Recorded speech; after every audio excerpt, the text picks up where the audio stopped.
In order to be a marine pilot, it's definitely important to remain calm under pressure. It's always important to have a purpose. And I don't necessarily derive purpose and value from being a pilot. A lot of people will say you can't become what you don't see. So, I would suggest that to other women in the industry, be proud of being one of few. Part of my identity is wrapped up in being a woman. I'm not ashamed of that. I wear that proudly.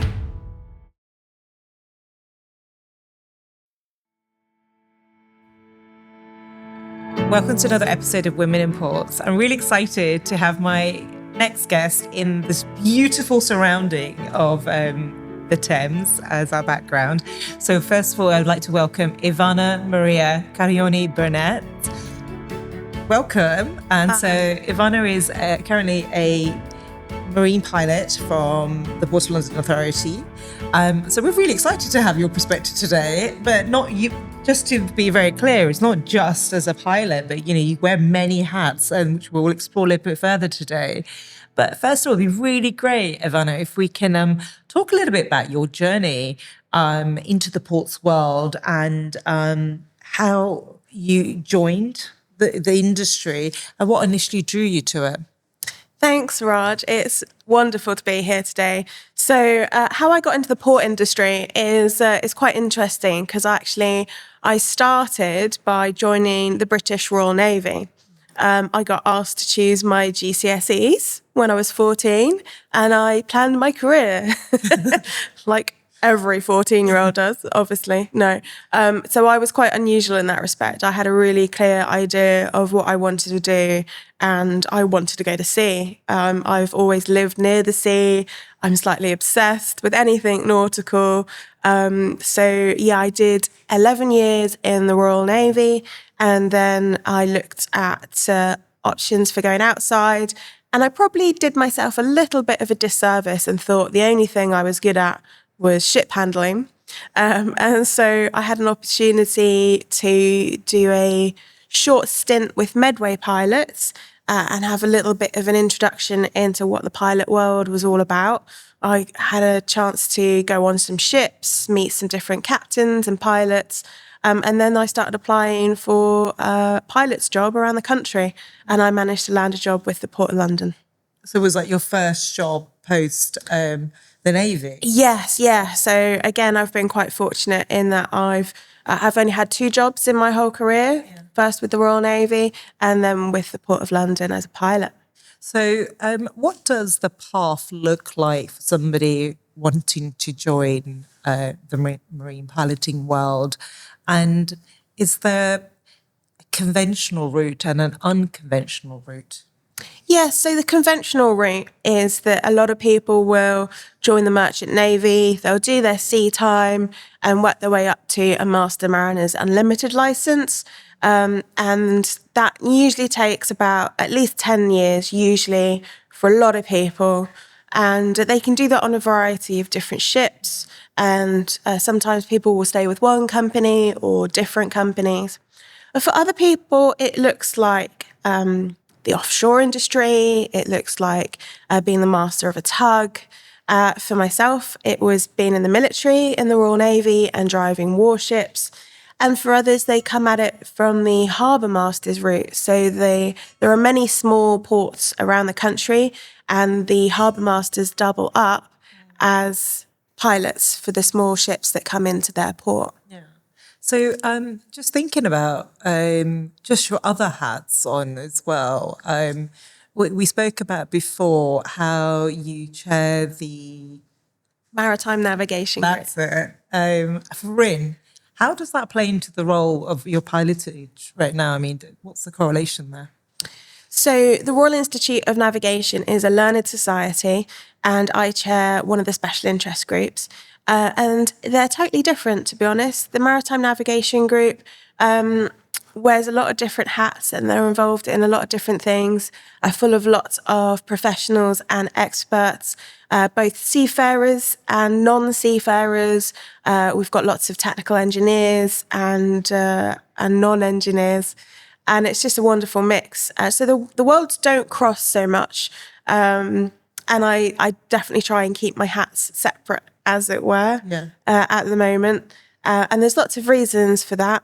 But predominantly with the RIN, I'm a volunteer. Yeah.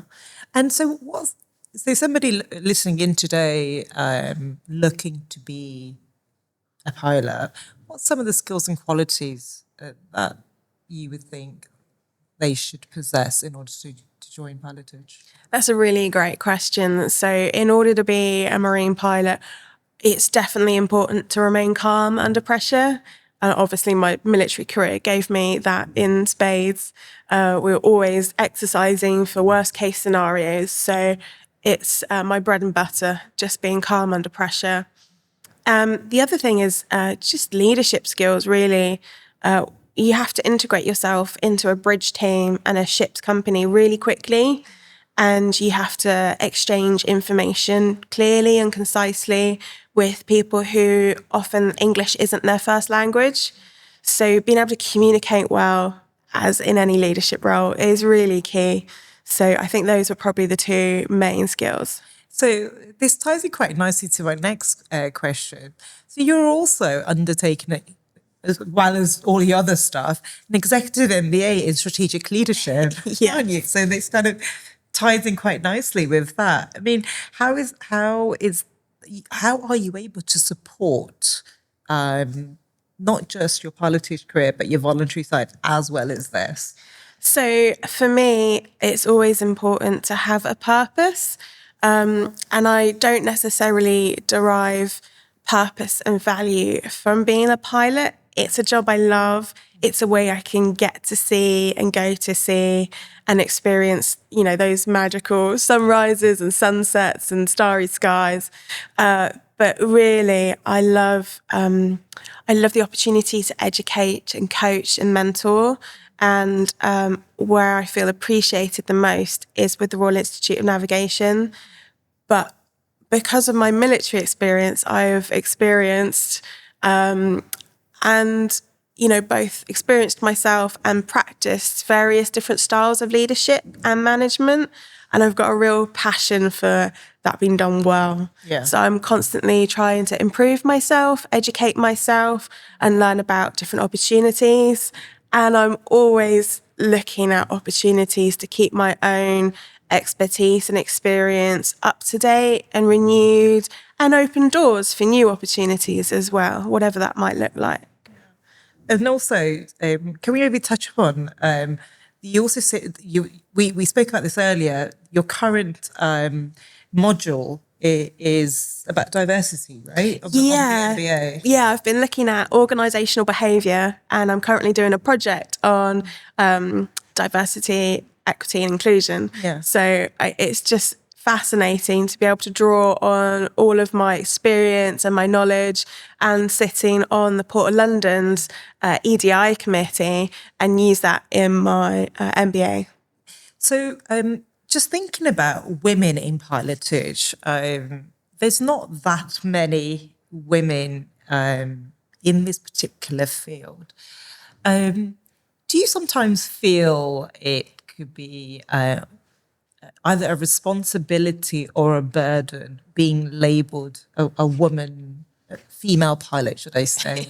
I mean, because some people might say, well, actually, I'm a pilot and I don't want to be associated with the female side of things. How does that make you feel?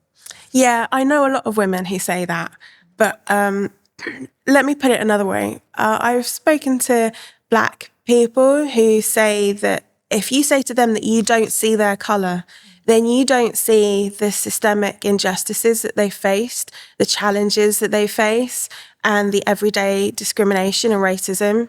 So by saying that you don't see their colour, you're not seeing what they've been through, but then you're also not seeing their culture, their heritage, and everything that makes them who they beautifully and uniquely are. And it's the same when it comes to gender. Part of my identity is wrapped up in being a woman. So I'm not ashamed of that. I wear that proudly. And yeah, I am a woman pilot. So for me, that means I have overcome so many challenges because there are so many, so few women in this industry. And I'm proud of that. I want people to see that and acknowledge that and understand what I've been through to get here. And so, yeah, I don't think it's I don't think it's a burden. I think it's a responsibility that I wear proudly. And I think that as a woman, and because there are so few of us, that, we should be proud of that responsibility and realize that we are ambassadors and role models for other women. And I don't think we should shirk away from that at all. I think it's really important because a lot of people will say you can't become what you don't see.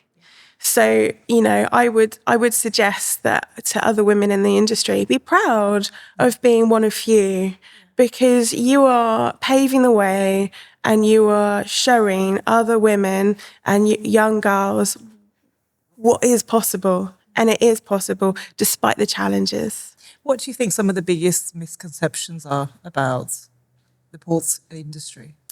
I think some of the common misconceptions in the port industry revolve around leadership, especially, and it's the same in a lot of industries, to be honest, that the traditional male leadership skills are required to succeed and to progress and get promotions. And actually, research suggests that employers much prefer managers and leaders with soft skills. And you'll often find that women are, the research suggests that women are better at the soft skills. But then when you ask people what a leader looks like, they'll list the traditional leadership traits, that authority, that presence, when actually, employers really value empathy and compassion and understanding and the ability to mediate conflict well, the ability to mentor and coach. Those are really important skills. So I think that's a common misconception, that the traditional leadership traits are vital, because they're not. And we're in a progressive world, and actually there are other much more important skills out there that are really valued. So I also think that women are slightly better at reading the room than men sometimes. Not always. But that's just my opinion. And I think also when we look at the emotional side, the emotional intelligence side of that soft skill, I don't sometimes think that leaders value it as much as maybe they should in order to get a really great team, right? Absolutely. And the thing is, that is a skill that can be learnt. A lot of the traditional male leadership traits assume sort of the Nelson syndrome, where you're just born a leader. And it's just not true. All these skills can be learned and developed. And that's really good news for all of us, men and women alike, because we can nurture and develop those skills to become better. When I was in the Royal Navy, I was very often told that I had no command presence. And what they really meant was that I wasn't a 6-foot male with a deep voice. Because I go on to ships of all sizes, all classes, with all sorts of different cultures on board, and I take command. Yeah. It's a big responsibility, right? Exactly. And we spoke about this earlier as well, that about how study shows women sometimes don't apply for those roles because they feel that they don't fit the criteria. Do you want to maybe expand about some of that conversation that we had? Yeah, sure. So a study suggests that women will not apply for a job if they don't fit 100% of the criteria, whereas men will. And partly this is a confidence issue, but there are ways that can be overcome from a HR and recruitment perspective, in the way that job applications are worded. So that's a really easy win, and also accepting people who don't always meet all that criteria. I think that's important. But then I'd also say to women, if you meet some of those criteria and you're really keen on the job, a lot of interviews now are very progressive. They're more interested in your potential than your expertise necessarily, and whether you're a good cultural fit. So give it a go. Yeah. Because sometimes you can push on these doors and you don't know which ones will open, and it can lead you to really exciting places. And I'd also suggest that it's really important to get in contact with people who are already in the industry. And that's what I did. So I ended up with a recommendation from another port, so from Medway, who I'd done some trips with. So that really helped me. And also I was given some advice about keywords to put into my job application. And that's really important when a lot of job applications are screened automatically. So a computer's looking for keywords. So unless you meet those criteria, you're not even going to get to the interview stage necessarily. So my advice is network, get that advice and give it a go. What advice would you give to ports who would like to start showcasing what careers in the industry look like? What can they do better in schools, and how can we attract that talent from an early age? Yeah. So there's definitely what's known in a variety of different industries as a pipeline problem. So it essentially means that women aren't coming through in order to be recruited. Now, I am of the opinion that meritocracy is really important, but when you're looking at the very early stages of someone's career, so for example, in seafaring cadets, all you need is a basic maths and English, maybe common sense, and above all, passion and enthusiasm. So whilst meritocracy is so important, it's absolutely not necessary at, say, the cadet level, where you just need some common sense and you need enthusiasm and passion, right? So if more organisations focused on maybe a quota, I know a lot of people don't like that, but just at the entry level, I think quotas would be really important, because it would get companies and industries looking at recruiting women and looking at what barriers women face getting into the industry, and then they'll start overcoming those. And then they'll look more at the pipeline and why women don't stay in the industry, and they'll hopefully look at changing conditions on board, changing cultures on board, and that'll be an improvement for everyone, men and women. And we really need to see some progress in this area across the board for men and women. It isn't a zero-sum game. When women are involved, men and women are better provided for and better looked after. So I think it's really important. And I'm going to say it again, quotas, just at the entry level, I think would make a really big difference to our industry. So that's really interesting, the quotas. And what would you say to somebody who says, well, Ivana, I just want the best person for the best job, the best person for the job. And, a quota would be a hindrance because we're not really recruiting the best person for the job. What would be your response to that? I would literally laugh at them like I've just laughed at you. I'm sorry. You're not going to get the best person for the job when you're talking about a 16, 17, 18, 19-year-old fresh out of school. It's your responsibility to train them to be the best person of that job. Yeah. And you need to provide the conditions so they can thrive and reach their full potential. You do not employ people straight out of school and college or apprentices as the best people for the job, because experience is not on their resume. Yeah. You need to develop and train them to be the best people for the job. And that is in your hands and your responsibility. And that should be something that, I'm really passionate about. Why not give these people the opportunity? Why not give women the opportunity and then improve things further up the pipeline so that they then can thrive and be promoted then on a meritocracy basis? Just thinking about your personal journey and maybe some of the pressures that you've faced when you joined the industry. Well, what do you think some of the pressures that were maybe being a female pilot, joining the industry, and what can we do to maybe change that for future female pilots? There's always a pressure to conform. Yeah. There's always a pressure to be in the in group. And when people look at diversity and equity and inclusion, they very often look at recruitment as a starting point. And actually, there are significant barriers to women remaining in the industry. So the inclusion piece often gets missed. So what I would suggest and recommend is that male colleagues try and understand why their female counterparts have joined the industry. What drives them? What's their passion? Find out what their why is. Actually get to know them.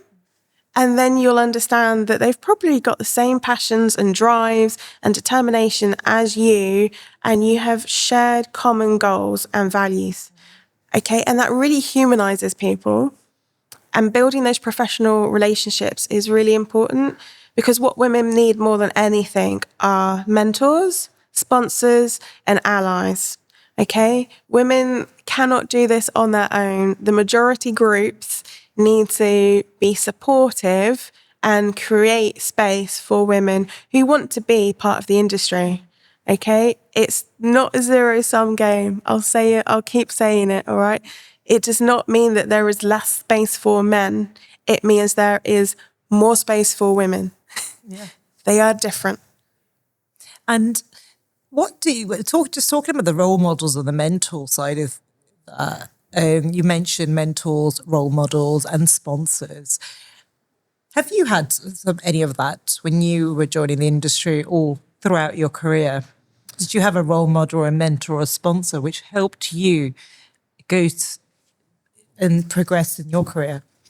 I had a mentor for a short while when I first joined, when I first became a pilot, and that was really helpful.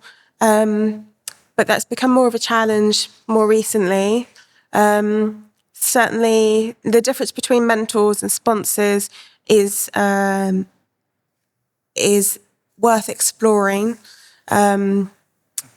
What I've found is a community of women pilots across the world who are amazing to talk to share experiences with, to ask advice from. We have a little WhatsApp group. There's over 100 of us now, and it's a real safe space to talk about the challenges we face. And I've really, really valued that. Yeah. So I could probably look for a mentor and a sponsor from within that. But I think it's really important to say that it would be better for women to progress within their own companies. If they have mentors and sponsors within their company, that would be really beneficial. So I would encourage companies at ports specifically to create mentorship and sponsorship programs. That's really valuable. And allies are just as vital, but you don't necessarily need allies in the same industry or in the same workspace, but that can be equally beneficial. Yeah. So just thinking about initiatives and policies, are there any specific initiatives or policies you think of that could make it more easier for women to enter and thrive in the sector? Yeah, so when it comes to initiatives and policies, I think what I've already mentioned, so quotas for entry-level programs and apprenticeships, I think would be invaluable. Mentorship schemes, sponsorship schemes, and allies, men willing to advocate and stand up for, come alongside women and just help them improve their skills, open doors for them metaphorically, and show them what opportunities are available. And then be good role models as well. So champion women in the workspace. And I think that would be really, really valuable.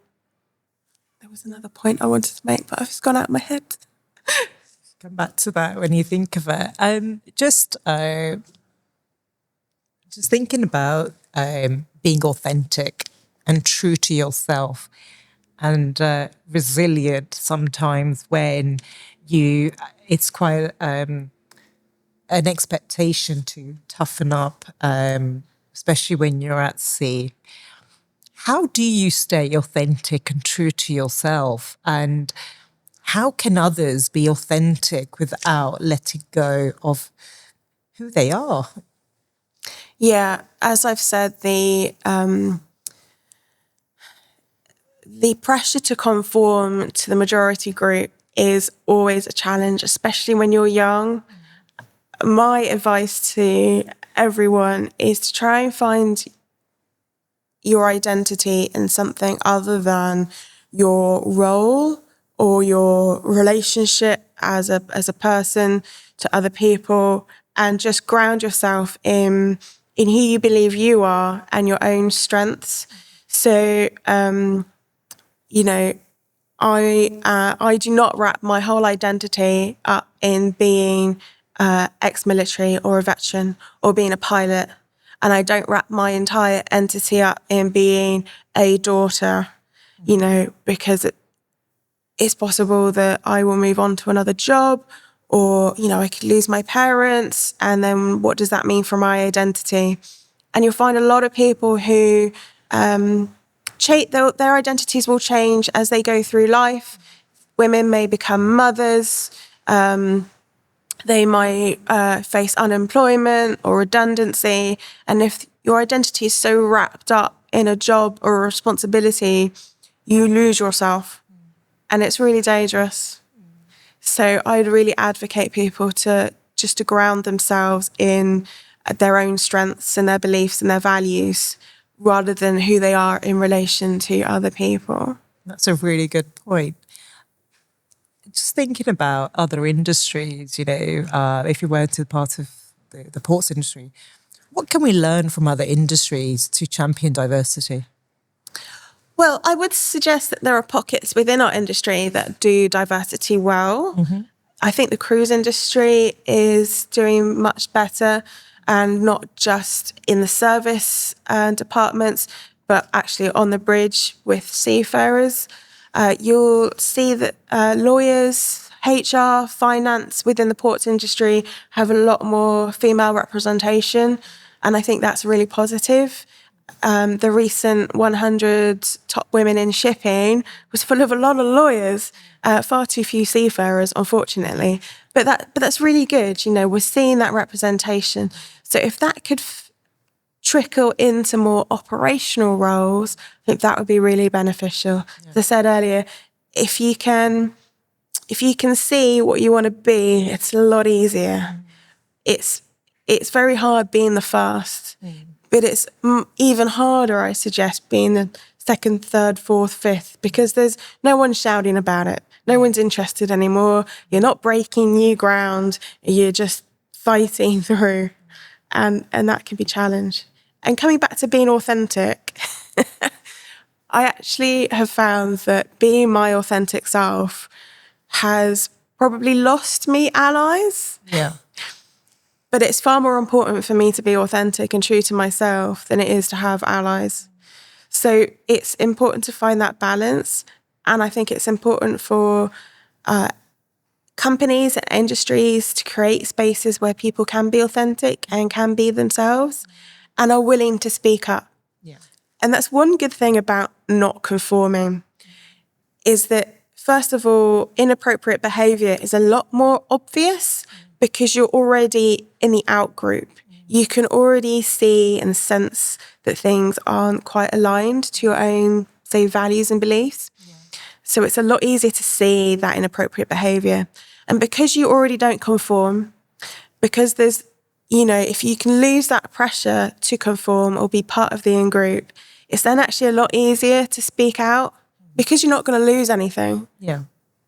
Because if you've already, not necessarily got that value or that appreciation or respect, then you're not trying to fit anyone else's expectations. So it's actually a lot easier to call out inappropriate behaviour when you're not in the in-group. Yeah. Have you had many instances where you had to call out bad behaviour in your time as a seafarer? I probably don't do it enough. I'm quite a reserved person, and it often takes me a while to digest conversations and really understand what maybe the nuances behind what someone said. And I'll, maybe like an hour, a couple of hours later go, well, do you know what? Actually, that wasn't okay. Yeah. I should have said something.